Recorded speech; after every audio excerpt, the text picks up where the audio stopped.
to sensibilities of democratic shareholders. But the necessary policies and the instruments to guarantee the protection of the environment and the people are missing. Like, for example, time-bound rules for the public disclosure of vital information. If the people should benefit, there's an urgent need to adjust AIIB policies and standards. As presented at this year's AGM, the biggest beneficiaries will be private enterprises, not the people. The AGM was characterized by discussing how to create a most comfortable environment for private equity investment, even helping to adjust national laws for this purpose.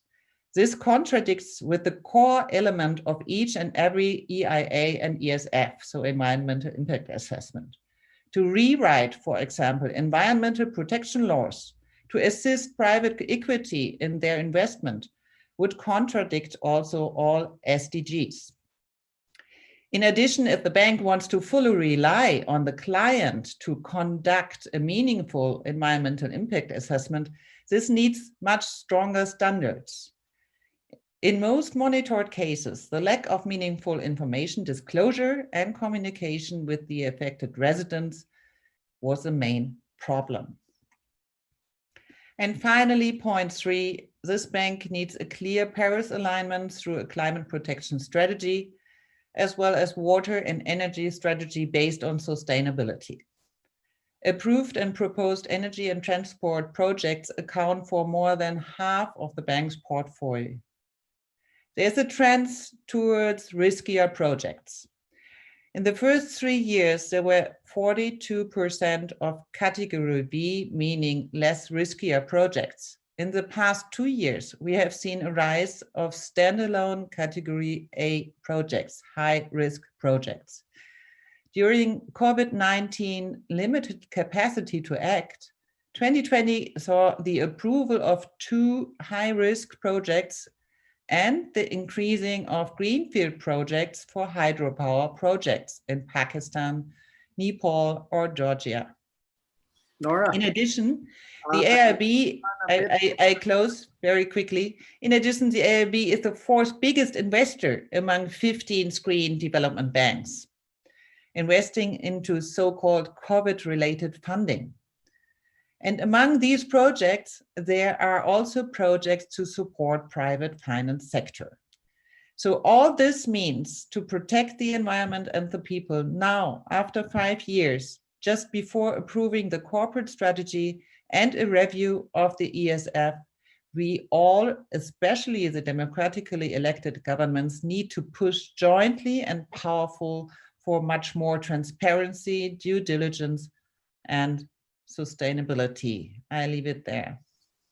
Thank you, Nora. Sorry to rush you there a little bit in the end, but hopefully we can come back to unpacking the projects a little bit once the question and answer session starts. I think the key points for us were an increasing portfolio towards the private sector. We're looking at lack of participation by government in the annual meeting. And we're also looking at a lot of riskier projects in the fossil fuel spectrum. So I'll just move on to Vidya now and try to hear a little bit more about AIIB's interventions in India, specifically around the Bangalore Metro Rail project. We also wanted to look at India because AIIB has probably one of the largest portfolios in the country among its overall spectrum of investments. Vidya Dinkar is a social and environmental activist with a lot of experience. She comes from a coastal town in South India, and she has been actively engaged in standing up for the rights of women and minorities. And she's been questioning systemic deprivation and the land grabbing of the affected peoples. She has closely looked at the increasing role of powerful groups, the role of IFIs, and the nexus with the state in the oppression of human rights. Vidya is also leading Growth Watch, and she's also the president of the Indian Social Action Forum, which is a platform of over 720 member organizations across 15 states in India. Growth Watch and Vidya Dinkar are currently monitoring the AIIB funded project Bangalore Metro Rail. And moving over to Vidya now. so she can shed a little bit light on the ground realities. Thanks, Vidya. Thanks, Ryan Hassan. And actually from Hassan, which really means like beatific smile or something like that in my language. Let me talk to you about Hussein. Hussein was telling me last night, and he lives in Bangalore, that even though school is supposed to be online and is due to begin with online classes, the school is demanding 15,000 for his eldest daughter's school admission fees to the 10th standard, which is like a very crucial year. Similarly, the second daughter in the 8th standard and the son who's going into the 4th. And he has no clue how to pay these admission fees. A self-respecting man, Hussein, used to run a leather tannery processing unit on Tannery Road in Bangalore. And in February, when we last spoke, when some of the team last spoke to him, he seemed okay. He had heard there's a project. There were some consultations, but he didn't think that anything very bad would happen because he was a tenant of someone he trusted. They had been there for 70 years. His father had set up. He seemed okay. He had heard there's a project. Today, there were some consultations. But in June 2020, he was forced to move out. He was given a paltry of 1,38,000, which is 138,000 Indian rupees, to give up his 400 square feet space in that place. In June 2020, social connections meant he was given a paltry rental for quite a long time, and it was all okay because the place that he rented actually belonged to a minority group that he had very good relations with. They ran a small school for children, etc. And everything was fine. But when he had to leave, out of that 1,38,000, he gave 75,000 to them. A minority group he has a very good relation. He's living a hand-to-mouth existence. He's sharing space with a friend that has, opened it up a little for him. The 3 people who used to work with him have left. Interestingly, 2 of the people who are still alive got no compensation. They worked in his tannery unit. And that's all.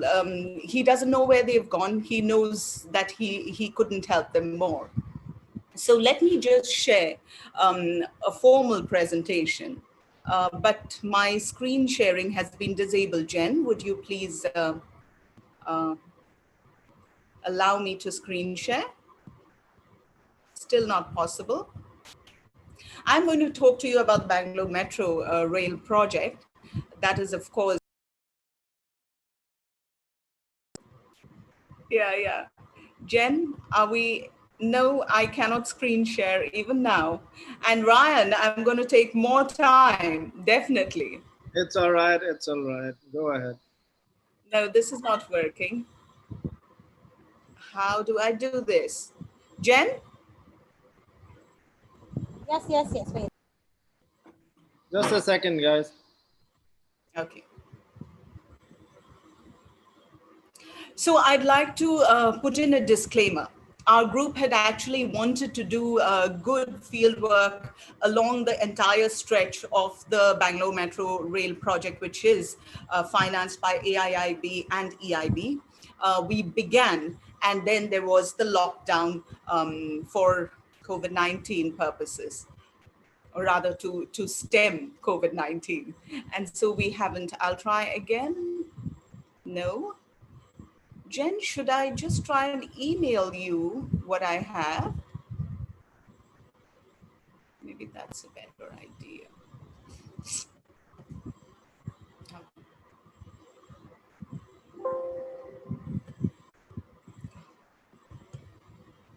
I'm sorry. Now I'm going into panic mode, maybe because I don't go into panic mode, Vidya. No, and then it's just my, I'm not really going, but I'm just going through my slides instead of actually getting back to you. But are you able to see me? No. as in the We can screen? see you. We can see you, we can hear you. Why don't you go ahead and read out from the slides? We'll email the slides later to the participants anyway. Okay, perfect. Thank you. Thank you. And so AIIB has, of course, invested $4.3 billion in 17 projects in India. 7 are standalone and 10 are co-financed. So I mean, those of us who've been watching this very interesting bank, I mean, it's very eager to loan out money, of course, and very eager to loan out to India. ADB that we traditionally monitored with NGO FORUM took 25 long years to disperse about 2.5 billion, and here this new supposedly green, mean, clean bank, I put in my own word in the middle, sorry, dispersed that amount very, very quickly within 3 years. Well, the sector-wise allocation of loans, energy is USD 325 million, which is 7.5%. Financial intermediaries, USD is 425 million. COVID-19 health service now 500 million. Again, budgetary support for COVID-19 750 million. Water and irrigation 545 million. That's 12.5%. And transport, which is the sector we're looking at, is USD 1,809 million, which is 41.2% of their allocation. Let me try and screen share even now. Does it work? No. Okay. I wish I could email you the, shall I try and do that as I speak? Oh, okay. Jen, I'm going to be emailing you even as I speak. I might be good at multitasking. Okay, 3 co-financed projects with EIB and the International Finance Corporation and the International Bank of Reconstruction and Development, latter 2 of the World Bank. 3 are financed exclusively by AIIB. The Bangalore Metro Rail project line Reach 6 is, of course, with the EIIB. Bangalore is the capital city of the state that I live in, Karnataka, a southern state. Its population is 8.4 million with 4 odd million slum dwellers in about 2,000 slums. I mean, the government always wants to play down the number of slums, but we have a Sanford School of Public Policy and IIMB Bangalore research that says there are actually 2,000 slums. And those who live on less than USD $60 per month for a family size of 5.15. Bangalore city is one of the fastest growing metropolitan cities in Asia. And despite this, it is still known as the Garden City. It's the pensioners' paradise. It has large, expansive parks and a very spread out city. Natesh, can you help me with emailing? I'm not very good at this. Yes. Sorry. So I'm not very good at multitasking. I'm asking my husband to do it. Bangalore has train service. It doesn't. Bangalore had a train service for commuting passengers from suburban areas into the city where they worked, which was never upgraded. It's now completely dysfunctional. There has been a long-standing demand to upgrade that suburban rail service. And finally, there's some money that has been allocated towards it by the central and the state government in 2019. The construction of the 42.3 kilometer Bangalore Metro Rail project, phase 1, started in June 2006. And it was ready in June 2017, and it services a part of Bangalore. $250 million came from ADB and USD 366 from AFD of France, was taken in 2012 for the Bangalore Metro Rail Phase 1 project.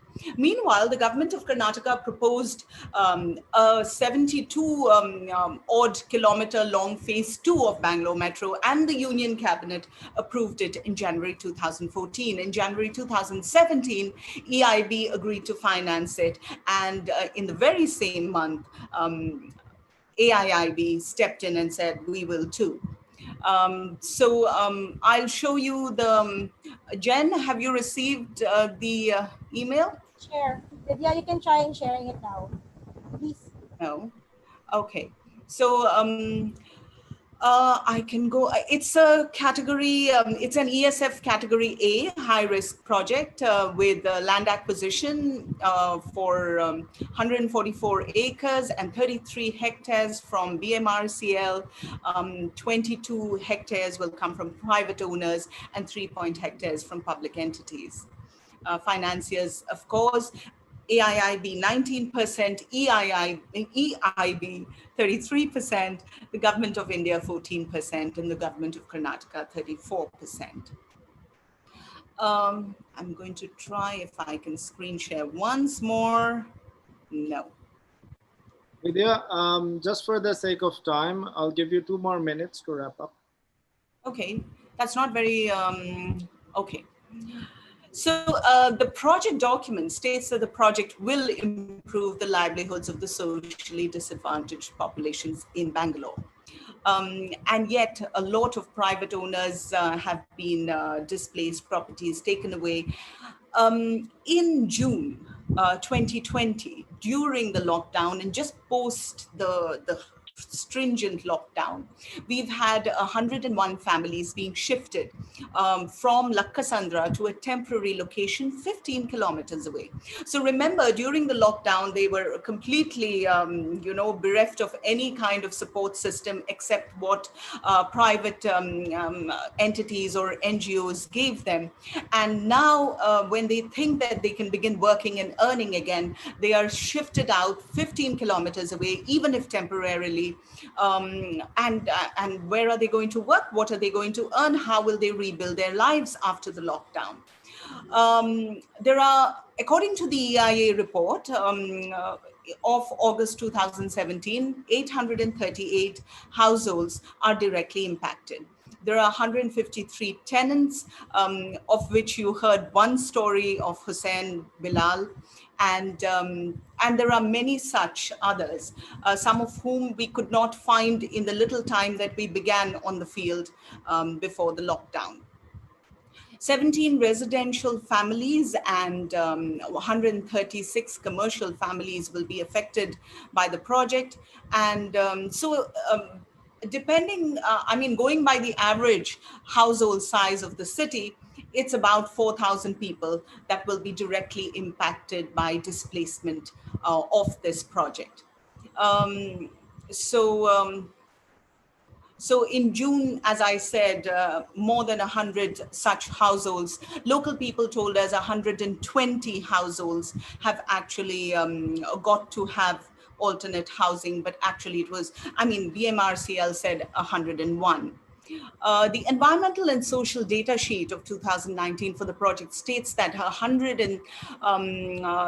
1,300 trees have to be lost for the construction of the metro rail alignment. Local air pollution has increased due to due to rock crushing. Risks and vulnerabilities related to occupational health and safety will increase, and noise and vibration due to tunnel boring, etc. Out of the 1,300 trees that were to be cut or are being cut on the alignment of the metro rail line, 313 trees are actually heritage trees, according to the Karnataka Preservation of Trees Act 1976. According to local environmentalists who also took it to court, BMRCL has defied High Court orders and not consulted the court-appointed expert committee, not the court-appointed, but the court-mandated expert committee monitoring the cutting of trees. So the metro went about chop, chop, chop, and it did so when the city was in lockdown. The BBMP, which is the Bangalore Metropolitan Authority, gave its nod to remove 165 rare and very old trees for a metro station on Route 6. And activists call this mischievous and straight down illegal. When the court hearing was supposed to come up the previous night, I think it was 170 trees are in one stretch. About 60 to 70 trees were cut the night before the hearing. Anyway, the case continues. Who does the Bangalore Metro actually serve? The BMRP project focuses on the IT hubs of Bangalore city. We all know the Bangalore city is the IT city of India, and estimates that 300,000 passengers will use the new line in 2021 and 420 plus thousand in 2031. However, right now, if we see post-COVID-19 scenario, most large IT firms, Cisco, Wipro, Infosys, all of them have encouraged work from home and are shifting into smaller office spaces in Bangalore. So who is this metro line going to serve? This huge investment already seems quite redundant and really an expensive white elephant, which is thrust on the people, on the citizens of India and especially of Karnataka. Information disclosure, AIB has never been very good with it. Remember, it's a Chinese-led bank, or it tries to be good on it, but well, they fall short. The trilateral agreement. Just give you 30 seconds to wrap it up. Okay, there are some clicks that you can try on their project documents, and you will go to a message that says you do not have permission to view this directory or page. Whose permission do we want? The Bangalore Metro Rail Corporation Limited is the executing agency of the project.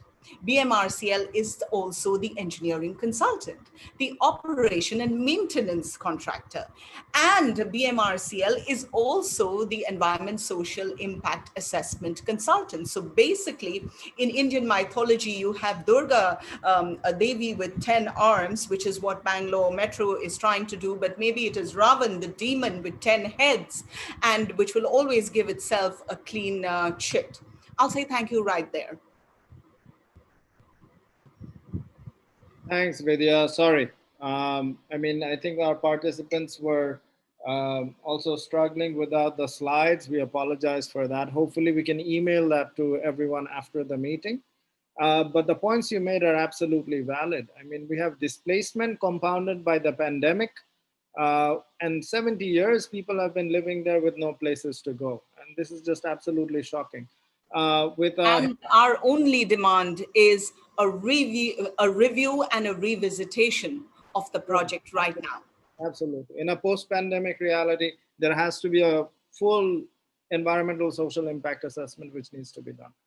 So moving very quickly on, due to the sake of time, to Hassan Mehdi. Hassan Mehdi is a human rights and environmental activist working for Clean Coastal Livelihood and Environmental Action Network in Bangladesh, Khulna. His sector of works are climate change, the mangrove forest and biodiversity, environmental education and agriculture. He's a member secretary of the Bangladesh Working Group on External Debt, which closely looks at mega projects financed by IFIs, and he has been closely monitoring the Bhola Integrated Combined Cycle Power Plant. So Mehdi Bhai, with further ado, I'll just leave it up to you to walk us through the Bhola IPP. Thank you very much, Ran Bhai. Jen, please show my PowerPoint presentation because, yeah. Thank you. Make it full screen. Yeah. So it's a John Lennon song. The answer is blowing in the wind, dear friend. AIB financed Bhola IPP in Bangladesh. Next, please.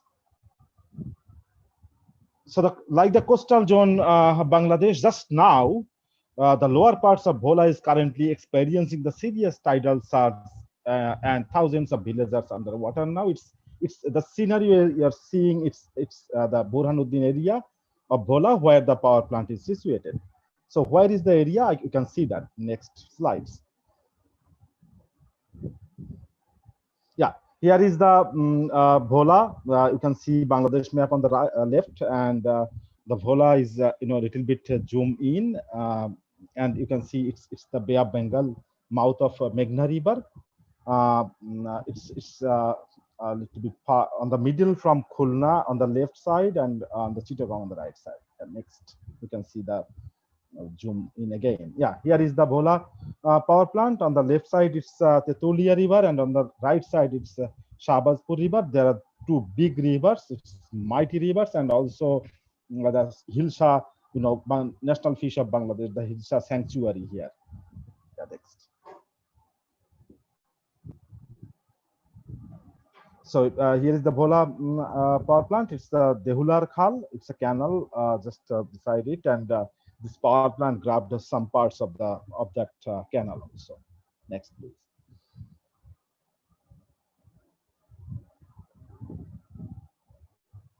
Next, please. Yeah. It's written in the report of AECOM in 2018 December that due to heavy siltation, the Mandatali Shaka Kal, which is the continuous free-flowing canal garlanding the project area and connected to the Dehular Khal, was noted obstructed near the project. During the rainy season, the waterlogged and surrounding areas of plant does not get access to the canal and further to the Dehular Khal, due to which there are reportedly concerns of localized flooding by the local communities. Next one. From where the silt and sedimentation coming? This is the power plant area, and all the sediments are coming from their construction site. Next, please. And then after 1 year of advocacy, the company claimed that they spent around 27 lakh Bangladeshi taka, that means USD 32,000, to re-excavate the canal. But what they re-excavated, you can see how much water, what is the depth of the canal now after the re-excavation. What is the re-excavation they did? Yeah, actually they only clean the small bushes of both sides. Next one. Yeah, so after due to that huge sedimentation, and the canal has dried up, so the betel leaf farmers are in serious problem of inundation and or dieback of their betel leaf vines. So the 400 farmers are in serious situation now. Yeah.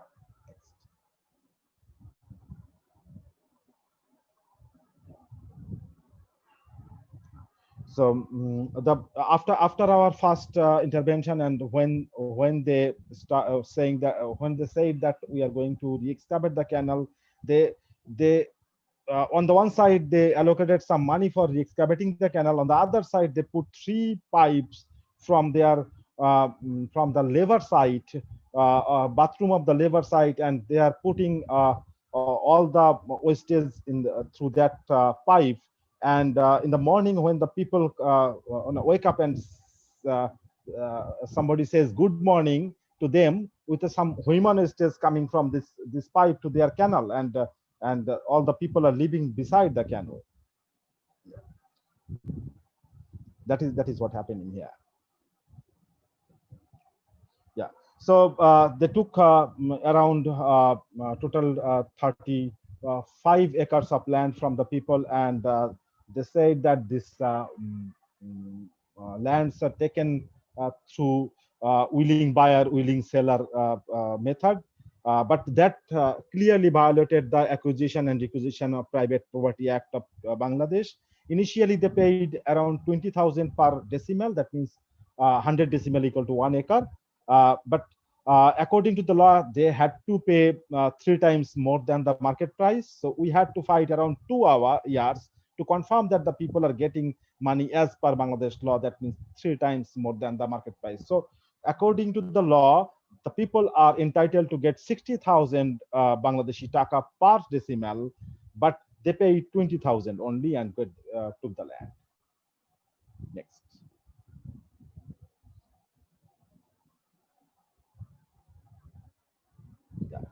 So in respect of crop, for standing crop, the Notun Bidut Bangladesh Limited, which is the subsidiary of Shapurji Palanji Group, also connected with the Bangalore project.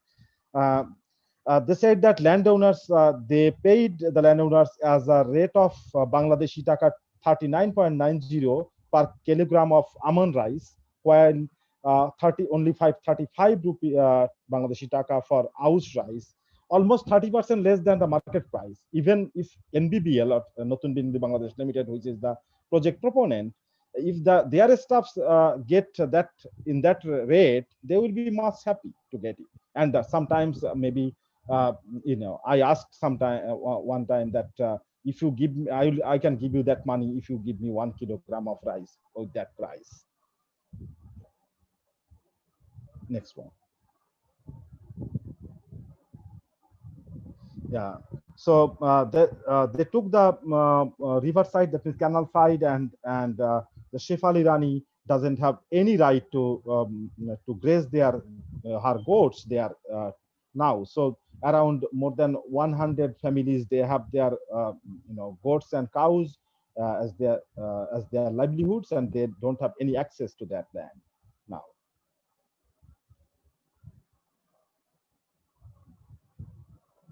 Next, please.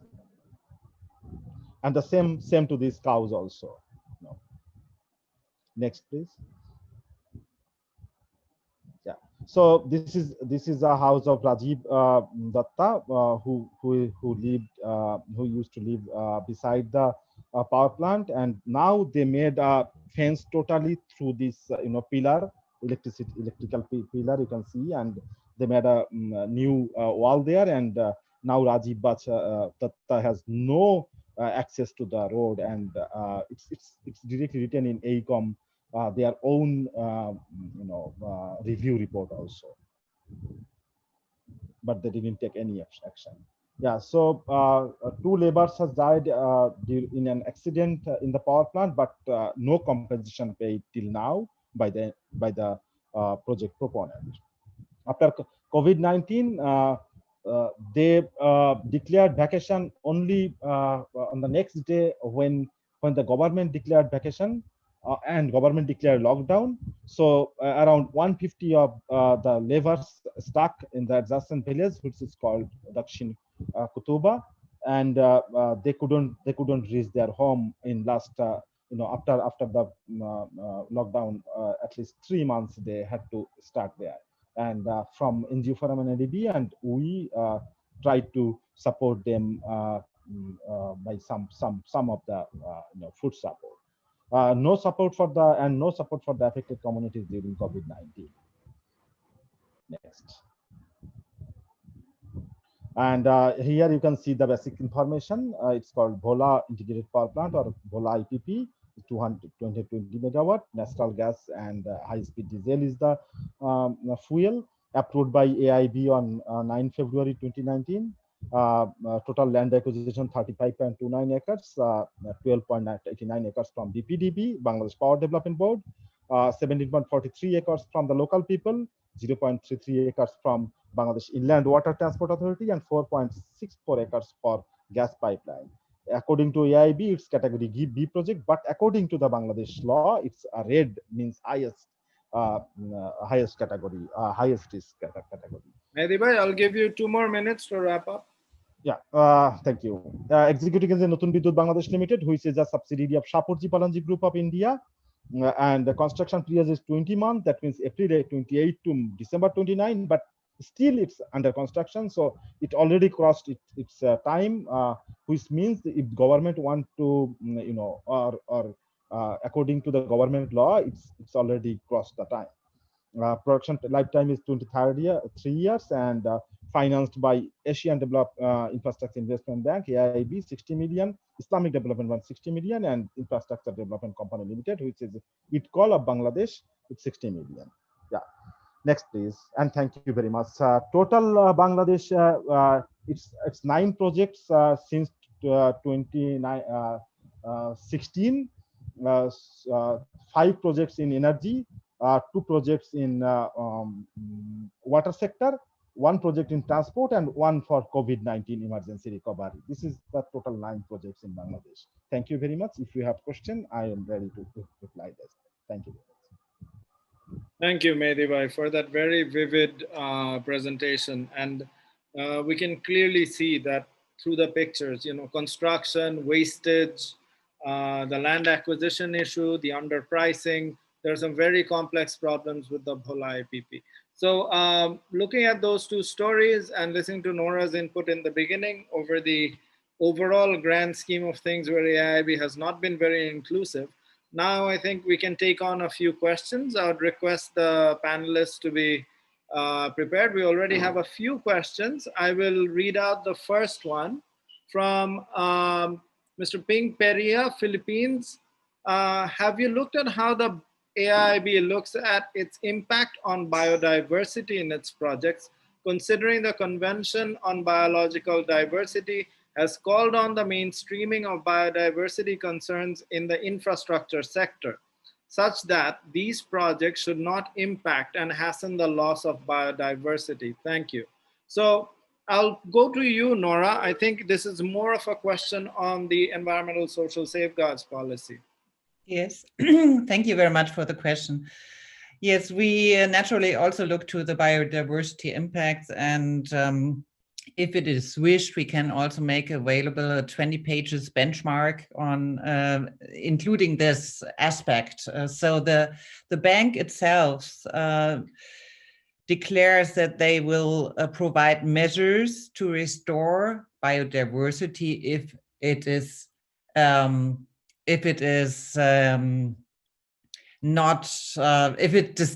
destroyed without any chance to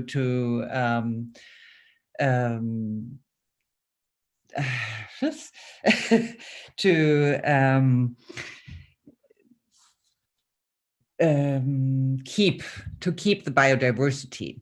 So the benchmark, there's one benchmark, the WWF itself set an own ESF, and there they warn that offset mitigation is the last resort, because usually it's impossible to implement measures to restore biodiversity. So this is our critique, that the bank has to do everything to avoid complete destruction of biodiversity, and also include accumulated effects on destruction. So yeah, this is from my side. Thank you, Nora. And I agree with you completely. Even though the ESF also talks about recognizing all treaties and conventions which borrowing governments have signed, we don't see any measure on how that will be implemented by the bank in honoring those treaties, especially down to the project level. So my next question is actually for Vidya. This is from Vikrant at Oxfam, India. His question is, can you touch upon any gender impacts in the Bangalore Metro Rail project? And the second question is, how much more information is possible to be extracted through the RTI as compared to information available via the project information document or website? So 2 separate questions, one on gender impact, and then using the Indian RTI to extract more project information on Bangalore Metro Rail. Vidya. Thank you, Vikrant, for those questions. As you know, the RTI can be an effective tool. So I'm tackling question 2 first, to get out information that is difficult to get. At the same time, our babus in all the offices have got better and better at using the RTI even to block information giving. Now, for example, displacement itself is because land acquisition is handled by the Karnataka area, Industrial Areas Development Board. And KIADB is really, really bad with sharing of information. In the past, on other projects, I have had to go and shout my way through the entire office in Bangalore to try and get out some information which is meaningful, because they'll give you information which you can't do much with. And of course, they'll just keep you hanging if you do not follow up.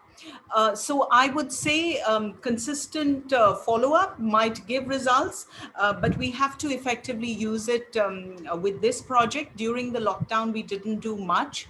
There is an online portal also that the Karnataka state government uses for RTI. I've used it with limited success, but we will explore it more. So it's a possibility, but I don't know, because as I said, I would have preferred that KIADB was not in charge. It uses the KIADA Act, which is a draconian act because it's based on forcible land acquisition, where the person whose land is being acquired doesn't have a very good chance about putting their view forward. And it's based on the 1894 Land Acquisition Act, which was, of course, in 2013, it was set aside, and a little more progressive legislation came in for land acquisition and resettlement and rehabilitation. But the Karnataka government persists with the KIAD Act, which is based on the act which doesn't exist. So this is funny that it's based on an act that doesn't exist anymore after 2013. So that's, I've said more than I should on that, I think. Can you touch upon any gender impacts in the project? Definitely, for example, those families that have been pushed out during the COVID period, and we are still under it and it's not going away. I think they're all struggling as to how to make ends meet. And this always impacts women much more. We all know that women have to try harder to get their children to school, to get clean drinking water, and everything has, even their nutritional needs take a backseat, because first it is the rest of the family that eats, in our culture at least, not in my house, but in the general culture. And so therefore, I think the impact on women is really disproportionately very high, and we will see the same on the ground here. Thank you, Vidya. I'll move to a different question here from the Philippines, from Sir Villamor Visaya from the Inquirer. The question he's asking is, the present Philippine administration is widely known as having more inclination with Chinese investors. How do you handle now the situation of dealing with officials in the Philippines government? His second question is, recurring problems of human rights violations and nagging questions on environmental standards in the Philippines are still continuing. What is our take as civil society on these issues? I will obviously go to the sinologist on this one, but before that, just some own personal experiences, because NGO Forum on ADB allows me to be here in Manila, Philippines. We've had engagement in the early days in 2016 with the office of Senator Alan Peter Cayetano before the Philippines officially agreed to join the AIIB, and those negotiations were taking place. We had conversations with Ambassador Chito Santo Romana, who's now sitting in Beijing, representing the Philippines as the ambassador to the Philippines, before the AIIB joined, on the question of environmental social issues, what were the ramifications for this, for the Philippines Congress, etc. Those dialogues were fruitful, there was communication, but since the government ratified membership with the Philippines, we had suddenly hit a brick wall. The undersecretary doesn't write back to us at Department of Finance. We know projects such as Manila Metro Rail are being agreed upon, but the government has not been as responsive as it was in 2016, 2017. This is clearly indicative of your question that the moment the Philippines-China relationship happens, things are starting to become very, very opaque. So on that point, Nora, would you share some thoughts about Southeast Asian governments and the role of China and how that might play out in the future? Well, Ryan, I think you're the most suitable person to answer this question: relationship, how to deal with the Philippine government. And well, we can. I can perhaps share a bit, some ideas on the situation of human rights abuses. As we just saw last week, I think it was Sarah Alvarez got murdered in the Philippines, and we all know about the South China Sea or the conflict. So the situation is very, very bad concerning human rights abuses. And we know that especially after the Belt and Road Initiative started to speed on, the friendship between Philippines and the Chinese government also intensified a lot, and we as European civil society on our side here in Europe, we urge our government on different levels to really intervene, especially concerning the worrying situation of human rights in the Philippines, which is making much more worse with this intense relationship in the framework of the Belt and Road Initiative. Thank you, Nora. I'll move to Mehdi to take on two questions here. One is from John Power at South China Morning Post. What specially do you see are AIIB's failures to be in terms of its responsibilities? Maybe you can answer from the perspective of Bhola. Similarly, another additional question for you on the same line. This is from our friend Thien Huang at IAP. Nice to hear from you, Thien. May I ask if the power plant project construction lasts too long? Is that required? Are they required to reconduct an EIA and SIA according to Bangladesh law? So both of them are in the same lines, I suppose. What are AIIB's failures in this project? And what do you think should be done in terms of EIA and SIA for Bhola IPP from a national law context? Okay, thank you, John and Thien. One, I want to give you a small example. In November 2019, there was a news came out that Shapurji Palanji Group is interested to sell the power plant. So from NGO ON ADB and CLEAN, we sent a letter to AIIB officials to disclose what is happening there and what's their measure to take, and who will pay the loan and what will be happen to the project. They haven't replied till now. That's the one example of the failure or of their responsibilities.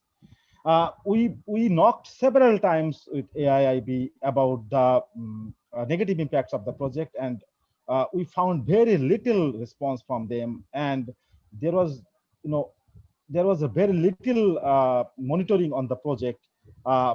In last July, they promised that they will visit the power plant area within December and sit with us in the power plant area to see what are the violations, and that didn't happen till now. It's August 2020, almost 1 year, 1 month has gone.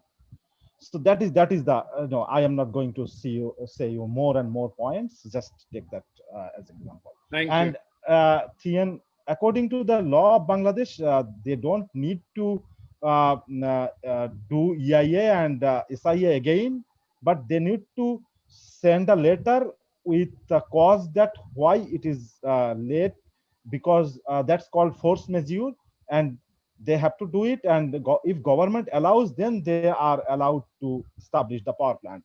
I don't know whether they send the force majeure thing to government or not, but we'll see it. Of course, we'll see it very. If I may soon. add, usually, if you've got an environmental clearance basis, that EIA and SIA, then you may need to renew it every 2 years or something like that. That's it. Okay, just looking at the time, we are 7 minutes into the hour. I have two more questions. I'm gonna place it for Vidya and Nora, and you guys can thrash it out.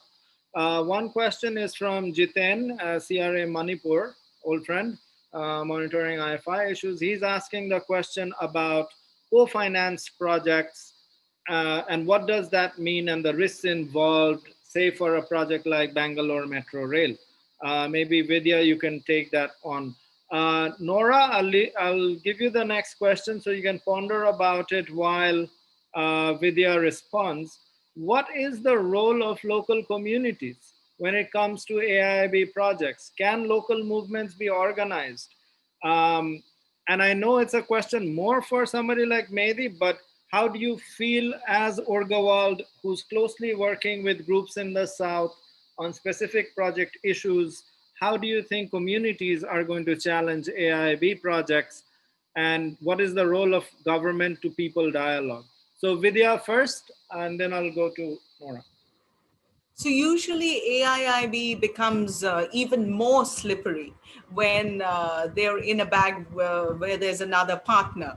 So, so this is where it gets very sticky for us, because if we go to AIIB with anything, they will say, oh, we just follow the you know, the norms of the lead financier. Here it's EIB. It also becomes confusing for entities on the ground, for groups on the ground, as to whom to go to, which is the better, you know, cat to bell.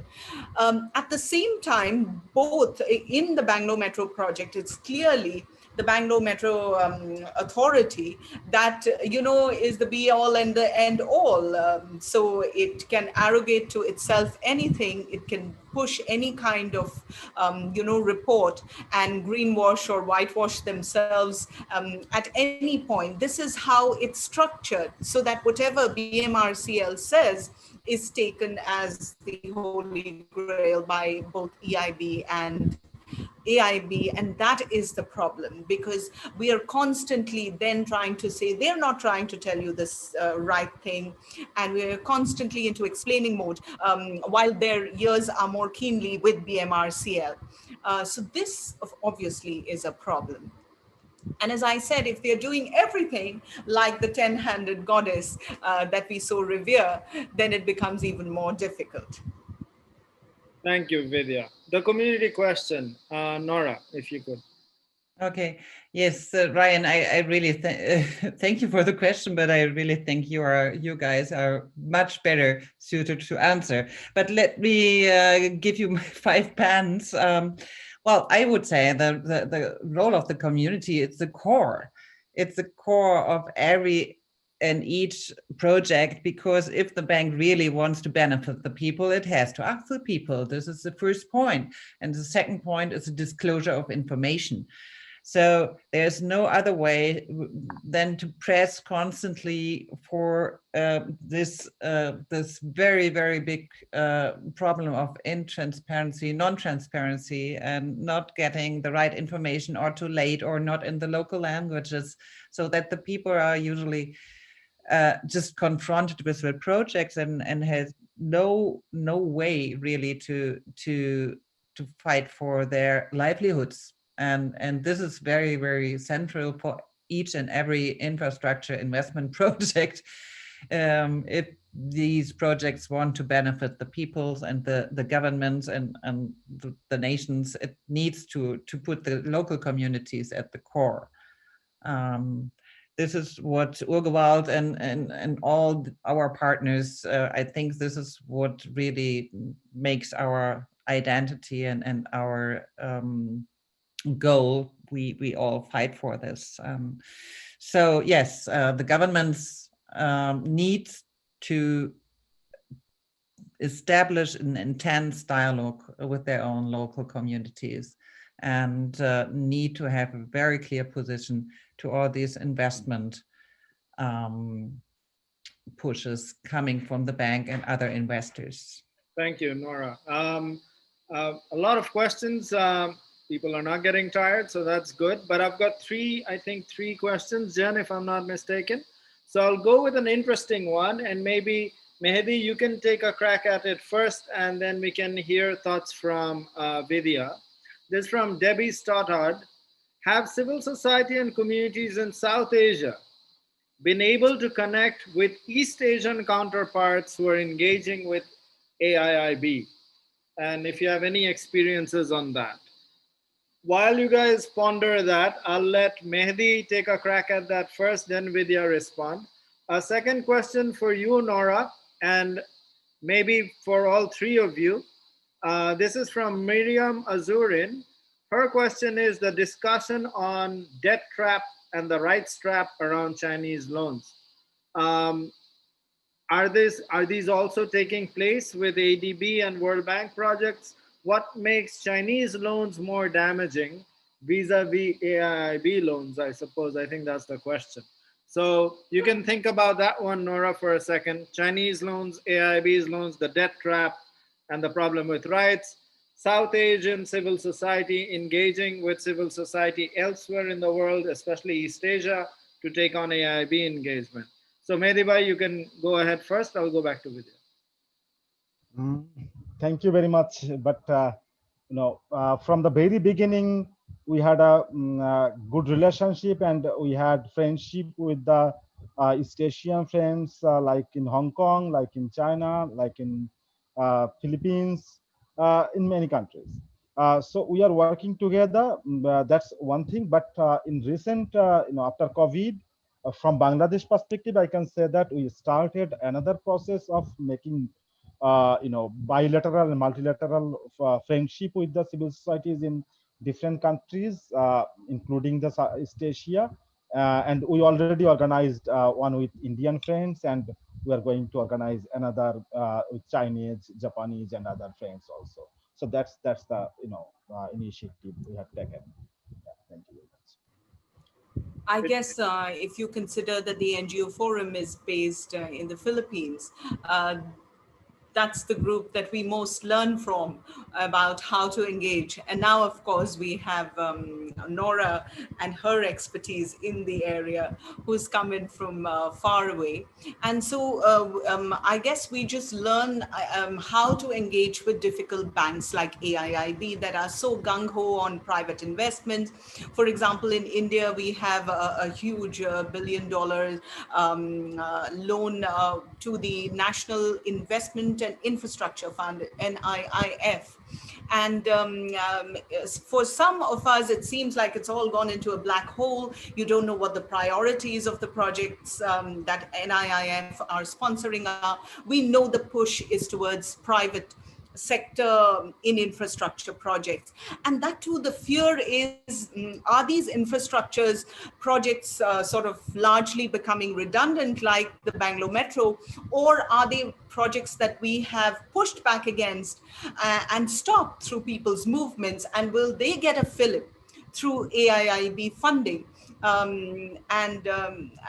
while the Indian government has been very famously grandstanding and posturing about being anti-China and careful about China and banning all their apps, etc., what are they really doing about more monitoring and more closely looking at Chinese investments in infrastructure projects that affect Indian people? That is our question. So it's really a time to review what AIIB and other Chinese investments are pushing at in India, not for nationalistic reasons, but about how they affect people's lives.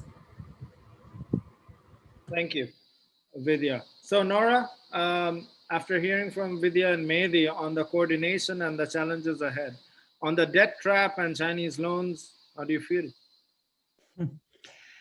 Yes, I mean, we have to be aware that we are just before a second or third very big global debt crisis.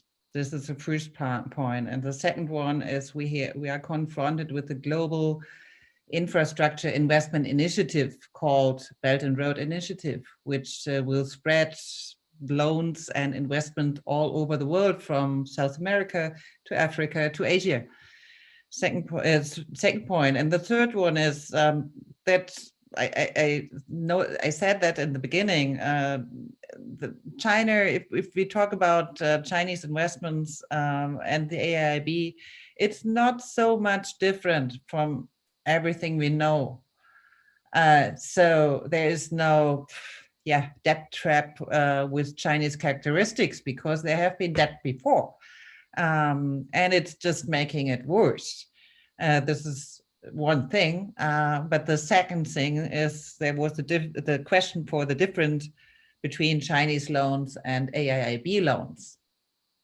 So Chinese loans, there are many different kinds of. Only a few are concessional loans or aid from the big Chinese development banks. And the AIIB is a multilateral development bank, which gives only commercial loans, which aim for profit, which aim for high returns. So this is one of the main differences. Even the World Bank is giving a few concessional loans, the AIIB not. This is really what we also felt in this AGM. We just saw that it's really on private equity return. So yeah, these the loans of AIIB are a little bit under Standard Chartered's loan. So this is a clear commercial loan bank. Thank you. Thank you. On that same note, a very interesting question. I think the questions are now going towards more on strategy. But before going into the questions, just a quick time check. It's almost 10 minutes to 6:30 here in the Manila time. It's 6:19. I want to leave 2-3 minutes for a closing and leave you guys with some final words for that. But I will take on the next 3 questions so that, you know, everybody has their chance to have that reflection of back and forth. Another point of information for all the participants, especially our journalist guests, we will be sending you a kit which has all the PowerPoints, the statements that we've sent to the AIIB, and all related information in that kit for you guys to dig in through. And if you have any further questions, do reach out to NGO Forum on ADB. We can link you up with our experts here in the panel to answer any further questions that you may have on specific projects. So, so the next question is from Anirudh Nagar, Accountability Council, and this is for both Vidya and Mehdi. What do you see are the impact of AIIB's lack of country presence? Does this affect the work that you do on the ground on these projects? And how do you feel differently when both of you have a lot of experience monitoring projects of JICA, of the ADB, where there's clear project staff from the banks? Is from so how do you feel? I'll go to Mehdi first.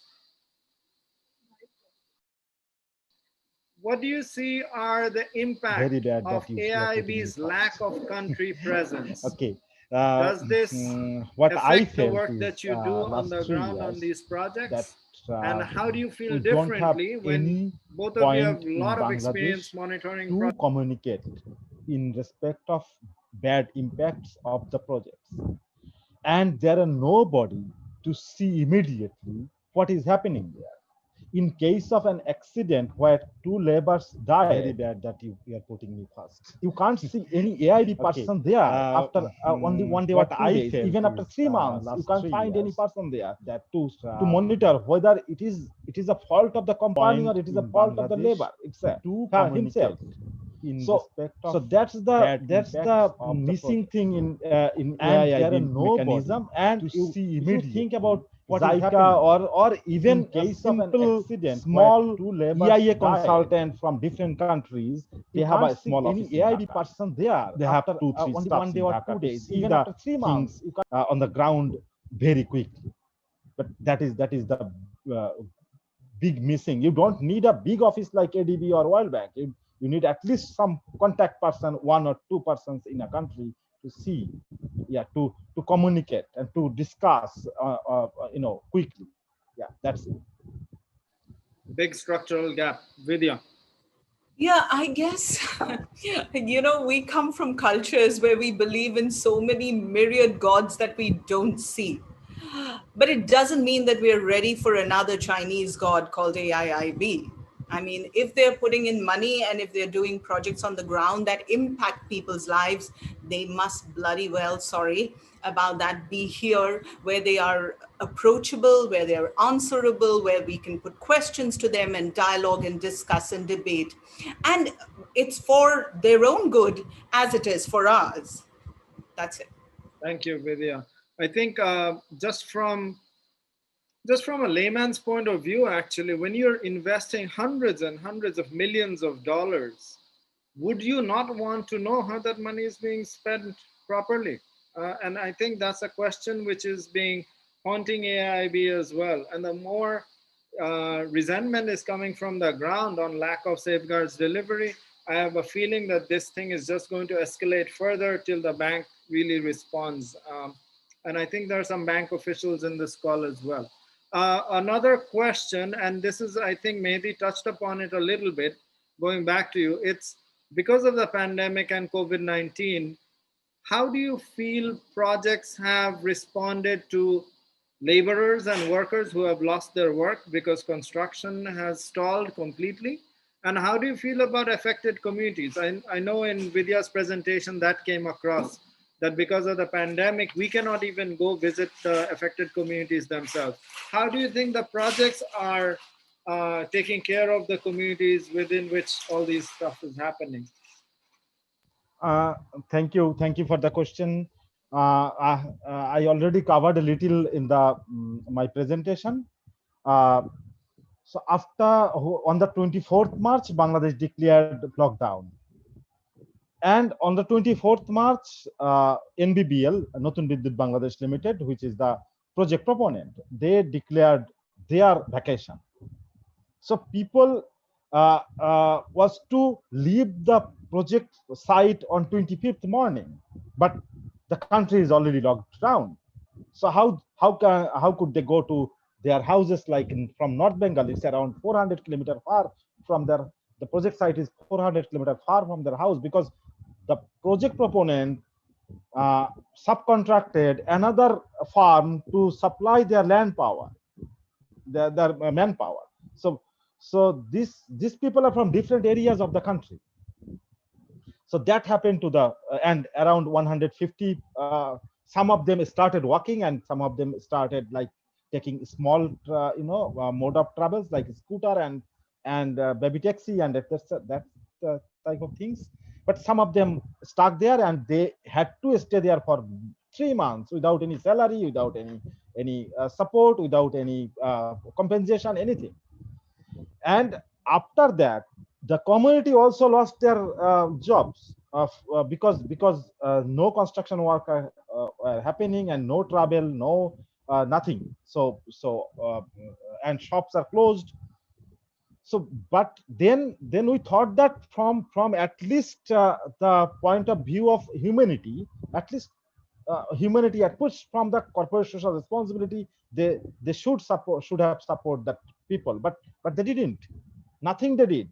And after that, I started saying many people that please help these guys. Some of our friends did it, and we in all countries we told all of our international friends that please support these people, and they came out, but not AIB or not the power plant owners. That's it. Thank you, Medibhai. I think we're approaching closing time, so I'll go to Nora. Nora, before I let you speak, Debbie Stoddard asked you a question that a lot of EBRD former staff have joined the AIIB. Does that have an influence on the policies which the AIIB have more towards the progressive side? Any thoughts on inside strategy in terms of our engagement for better policies and standards, and your final thoughts for today's session? Thank you, Ryan. Well, I don't think that it will change a lot. I talked to a few EBRD officials. It's a big bank, and it really depends, how strong are these people who join them. But I know some project they do in in Kazakhstan and some other Central Asian countries, I don't really think that things will turn to the better with the staff joining. Yes, for some final words, I think now after 5 years monitoring AIIB, it's even more urgent that we all unite and press in our each region to press really for better monitoring, better information disclosure, better responsibility for the implementation of its own standards. And we don't stop collecting evidence.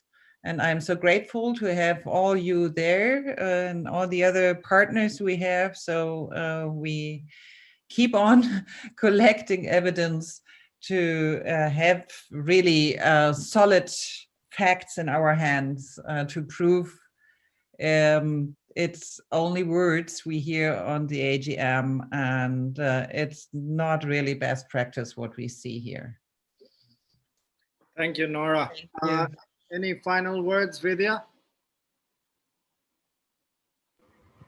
You know, I didn't watch the 5th annual meeting of the bank, but Nora and Ryan, you did a short debrief, and you told us that even though we are in this COVID-19 situation, which is not going to end soon, the bank didn't really address it. So definitely there's a disconnect from what people on the ground are grappling with.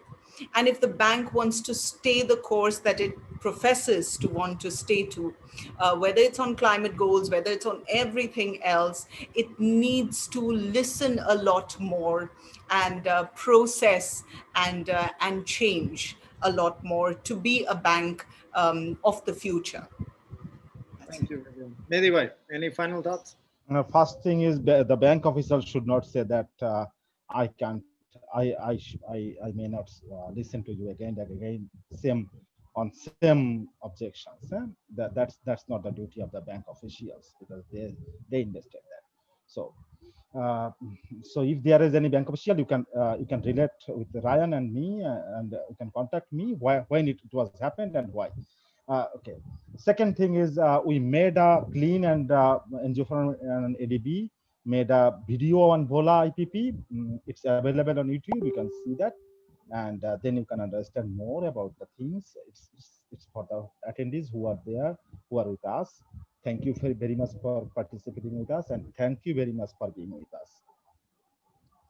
Thank you, Medivai. I would like to just reiterate again that press kit will be sent to all the participants, having all the detailed information, links, reports, PowerPoints, etc., for you guys to dig through, especially on Bangalore Metro Rail and the Bhola IPP project. I personally want to thank all the journalist friends here who have taken their time to attend this session, which went on quite long. But looking at the questions, it feels that there was a lot of interest in the topic of discussion. Just to remind you, AIIB is headquartered in Beijing, China, with no branch offices anywhere, very difficult to talk to. And I think our effort as NGO FORUM on ADB was to bring the conversation in the public domain. And I cannot stress the importance of the press on holding this bank accountable so that people on the ground, their voices can be heard, which don't at the moment want to be listened to by the bank. So thank you for coming here. And I hope this is the start of a deeper conversation moving forward. And thanks to Jen for organizing behind the scenes and containing the traffic. Thank you to all the panelists for their lovely, insightful, and hard-worked presentations as well. Thank you all. Bye-bye. Thank you, Ryan. Thank you, Ryan. Thank you, all the members of the press. Bye-bye. Thank you very much. Thank you, everybody. Thank you, participants. Bye-bye. Bye-bye.